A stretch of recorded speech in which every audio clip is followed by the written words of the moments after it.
Bonjour, aujourd'hui la vidéo sur une expérience qui m'est arrivée à Kiev en Ukraine pour les championnats d'Europe 2017. Donc quand je suis allé là-bas, je suis parti avec 4 chiens. J'avais un Boston, deux Carlin et un Magyar Agar. Et donc, me voilà parti de Poitiers, hein, enfin à côté de Poitiers, là où j'habite, hein, en voiture pour aller jusqu'à Kiev, quoi. Donc 3 jours de route, hein, grosso modo, hein.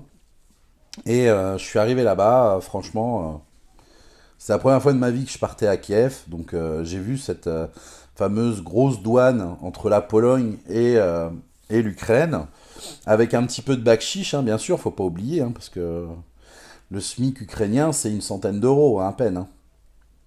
Donc tous les moyens sont bons pour vous piquer un petit peu de sous. Sachant qu'ils vous piquent pas beaucoup d'argent, mais vous n'avez pas trop le choix, en fait, hein. Faut le comprendre. Si vous donnez pas les 10 euros ou les 20 euros de taxes, bah, on vous laisse pas rentrer, quoi. Eux, ils s'en foutent. Puis bah, pour nous, ils savent que 10 euros, c'est rien du tout, quoi. Ou 20 euros. Et il y en a qui se sont retrouvés, d'ailleurs, sur des douanes en Serbie, comme ça, bloqués le temps d'un contrôle, puis après, on leur demande 20 ou 30 euros de parking, il n'y a pas de place de parking. Et puis, vous donnez l'argent, puis ils vous prennent un bout de papier, ils vous marquent, vous savez pas trop quoi, ils signent, ils vous le donnent. Ah, c'est la fête, c'est la fête. Enfin voilà, bref. Donc j'arrive en Ukraine, je me retrouve dans une résidence privée, un logement avec ascenseur, quatrième, cinquième étage, je sais plus. Et vraiment un bel appart, quoi, avec une terrasse et tout. Et ça se passait très très bien. Bon, sur les 4 chiens, euh, j'avais le Magyar, donc ce lévrier hongrois très gentil, qui avait tendance un peu à pisser partout. Donc il a pissé sur des lits, pissé au sol, pissé sur les canapés, enfin voilà. Puis un lévrier hongrois, ça vous fait pas un pipi de chihuahua, hein. Non, non, non, non, non, non, non, on se comprend bien. Une grosse pisse. Euh, et puis il y avait un carlin qui, lui, avait une particularité, c'est qu'il se mettait sur les pattes avant et il faisait comme la roue. Donc il pissait comme ça en arrondi sur les murs, sur les lits, enfin. C'était un truc de fou, quoi. Et donc j'étais vraiment tout seul, hein, pour aller là-bas pour gérer. Tout le monde m'avait dit, n'y va pas, c'est la guerre, attention, machin. Bon, Kiev, la guerre, c'était un peu loin quand même, hein. Mais bon, passons. Donc les championnats d'Europe se passent bien, se déroulent bien, les premiers jours ça va, et à la fin, hein, c'était le vendredi, sachant que le dernier jour de l'expo des championnats d'Europe c'était le dimanche, je passais avec les Boston, et avec le Boston, pardon, et ben en fait le vendredi, il y a eu un moment où j'ai eu un problème, c'est-à-dire que les chiens je les sortais toujours deux par deux. Donc là, j'avais pris un carlin avec la petite Carline, hein, la petite femelle Carline avec mon Boston. J'étais parti dehors, dans la cour de cette résidence privée, donc pour qu'il y ait pipi, caca, machin et tout, que ça se passe bien. Je reste 5 minutes, et il restait en haut, dans l'appartement, le lévrier hongrois et le mâle carlin. Et là, concrètement, quand je suis remonté, j'ai pris peur. Parce que le lévrier hongrois et le carlin avaient défoncé tout le capitonnage de la porte. Je sais pas si vous imaginez le bordel. Le capitonnage, quoi, hein. Tout, tout, tout. De 1,90 m jusqu'en bas. Donc là, par mesure d'honnêteté et soucieux de faire les choses correctement, je prends des photos et... enfin, je mets d'ailleurs d'abord le Boston et la Carline en caisse. Je sors le Magyar et puis le Carlin, hop, je leur fais pipi et tout, donc on remonte après, je les mets en cage, parce que j'aime pas faire ça. Et on est censé avoir des chiens propres, hein, surtout quand ce sont des adultes. Et donc là, une fois que j'ai pris mes photos, je vais voir la dame du secrétariat et je dis voilà, excusez-moi, j'ai un problème, voilà ce qui m'est arrivé. Est-ce que vous pourrez prévenir le propriétaire, savoir combien je vous dois, quoi, parce que on peut pas faire n'importe quoi. Et elle m'a dit oui, oui, pas de problème, il passera demain. Enfin, ils passeront ce soir. Je dis ok. Et là, le soir, franchement, je faisais pas le malin. Pourtant, j'ai un bon gabarit, hein. Je suis pas du genre peureux, hein. J'ai pas peur d'y aller quand il faut y aller. Mais là, je me suis retrouvé à avoir 5 armoires à glace en face de moi. Des gars, mais des Golgoth, quoi. Des armoires à glace. Et puis, on est en Ukraine, bordel. Faut pas jouer avec les Ukrainiens, c'est pas nouveau ça, hein. On ne joue pas avec les Ukrainiens, on joue pas avec les Russes. Et, euh, et donc, en gros, il m'a demandé 1000 euros de réparation, quoi. Donc, il y a pas eu le choix, hein. Ça a été 1000 euros pour ça, machin. Il commence à me chiffrer les trucs et tout. Et il me dit, je les veux maintenant. Et je dis, bah écoutez, moi je peux pas, c'est pas possible. Faut savoir que dans mon sac à dos, j'avais près de 7000 euros sur moi en cash, hein. Mais je voulais pas sortir 1000 euros à ce moment-là devant eux, vous voyez. On sait pas ce qui peut se passer. Enfin, on est en Ukraine, hein, faut pas l'oublier. Ils peuvent vous piquer les 7000 euros. Eux, ils sont 5, vous êtes tout seul. Vous, ils vous tabassent la gueule. Ils vous jettent, ils vous coupent la gorge, ils vous igouillent, ils vous foutent dans un fossé. Ils vous piquent la Mercedes. Les chiens, ils s'en foutent, ils les revendent. Et puis voilà, quoi. Donc, faut réfléchir un petit peu à tout ça. Et puis partir comme ça à l'arrache, non, on sait pas ce qui peut se passer, c'est pas une bonne idée. Donc, je leur ai dit j'allais voir avec les propriétaires des chiens. Ce que j'ai fait, ce qui n'a pas plu aux propriétaires de leur dire gentiment, va falloir rallonger un peu de sous, parce que vos chiens ont fait des conneries. Alors le propriétaire du lévré hongrois m'a dit, ouais, tu pouvais pas le laisser en cage. Je dis excuse-moi, je t'ai dit je veux des chiens propres, des chiens sociables. Et les voyages sont déjà hyper longs pour eux. 3500 km à l'aller, 3500 retour. Si c'est pour que le chien il passe ses journées en cage, c'est pas la peine, hein. Il y a un moment, il faut penser aussi au bien-être animal.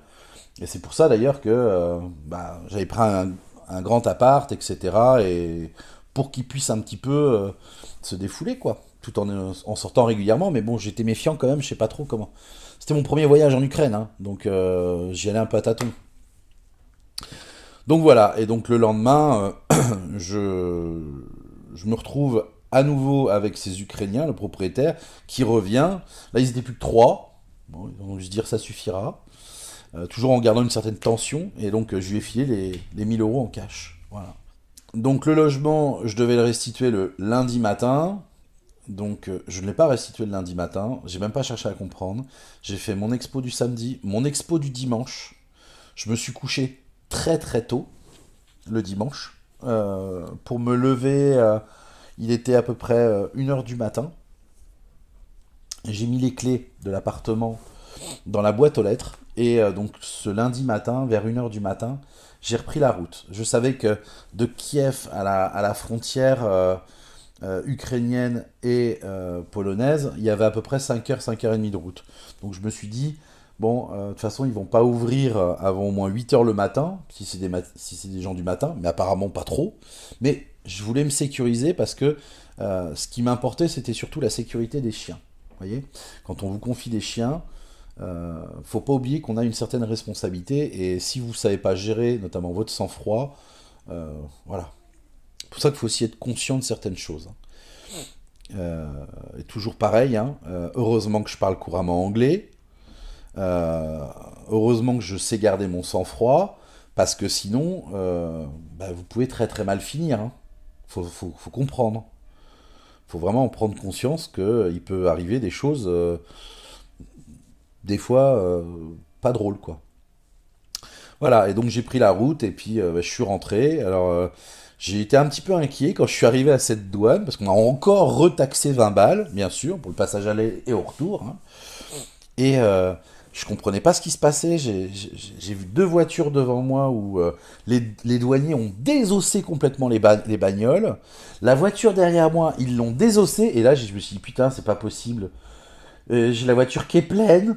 J'ai 4 chiens. Je suis tout seul. Oh putain, dans quoi je me suis encore embarqué, moi. Mais quel con.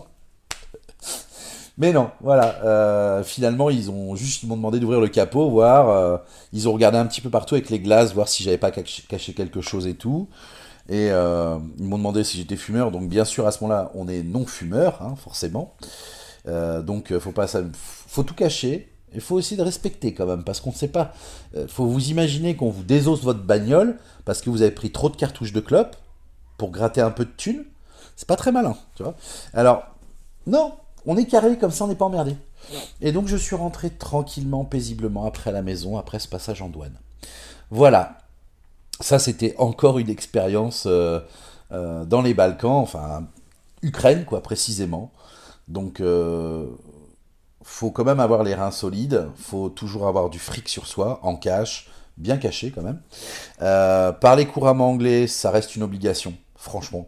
Si vous ne parlez pas couramment anglais, vous, vous prenez un risque énorme de vous retrouver dans la merde.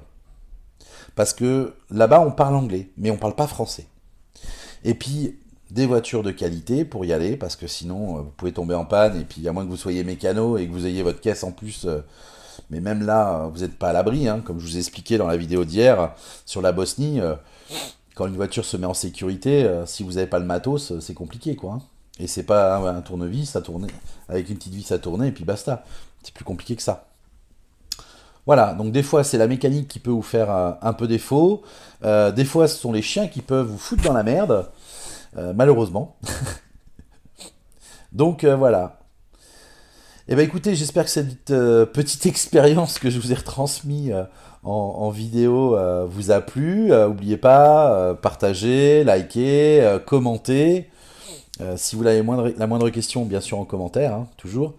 Et voilà, donc ce sont mes deux grosses expériences que j'ai eues un peu compliquées. Hein, un peu compliquées. Mais là où j'étais quand même content, c'est que mon Boston est revenu champion d'Europe. Lui, que certaines personnes ne lui n'est pas un avenir très important. Hein. Au contraire, on disait plutôt que c'était de la merde. Bah, vous voyez, mon Boston de merde, hein, qu'on a surnommé Rumble, bah, aujourd'hui ça reste le Boston le plus titré au monde avec 28 titres de champion. Donc j'aime bien des Boston de merde comme ça. Et puis le Magyar, ce lévrier hongrois qui est revenu vice-champion d'Europe, donc très très content. Les Carlins c'était un petit peu plus compliqué, mais bon ils ont fait quand même des résultats, le mal a fait un IB et tout, enfin bon c'est pas honteux hein, les résultats, voilà. Bon, et eh ben écoutez, je vous dis à bientôt, peut-être à demain, allez savoir. Salut!